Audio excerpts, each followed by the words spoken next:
Malungkot na balita mga idol galing sa Korea. Malaki ang kinakaharap na problema ng Jungkwanjang Red Booster, ang kupunan na pinaglalaroan ni Renz Abando.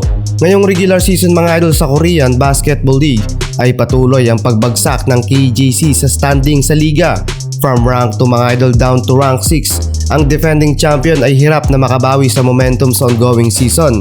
Simula nang mawala at matapos ang kontrata ng pansamantalang pumalit kay Omari Spellman na si Maxwell, nagkaroon ng malaking changes at problema sa adjustment ng upunan ni Abando. 7 magkakasunod ng natatalo mga idol ang KJC. Ibang mga laban dyan mga idol ay halos dikitan lang ang talaan sa scoring.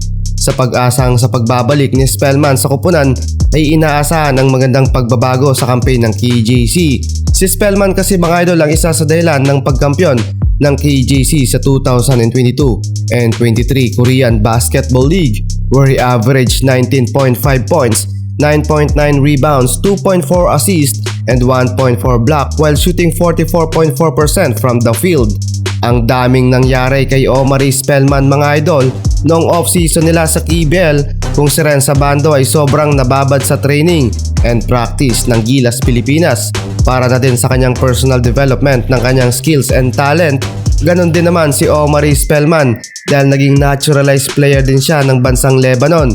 Pero mukhang napabayaan ata ni Spellman ang kanyang timbang at lumobo mga idol at napareklamo na lang si Coach Kim Sang-sik. Well, hindi na nga nakapaglaro si Spellman sa opening ng season dahil kailangan daw niyang magbawas ng timbang. November na mga idol nang makabalik si Spellman sa KJC, pero malayo sa expectation ng marami na makakarangkada ulit ang team ni Renz Abando sa top 3 spots ng liga. Bumagsak pa mga idol ang KJC sa rank 6 with 9 wins and 11 loss. Well, hindi naging maganda ang performance ni Omari Spellman. Sa loob ng average of 18 minutes playing time ay kumanalang siya ng 3 points, 4 rebounds while shooting 14.3% shooting from the field. At hindi ito nagustuhan ng official and management ng KJC club. Officially inanunsyo ng KJC ang termination of contract ni Spellman ngayong December 12. Ayon sa Twitter account where he claimed na siya lang daw ang naglalabas ng mga lehitimong balita sa loob ng Korean Basketball League. One of the reason daw mga idol sa nangyari due to lack of stamina at dapat daw na magbawas pa siya ng timbang through diet control.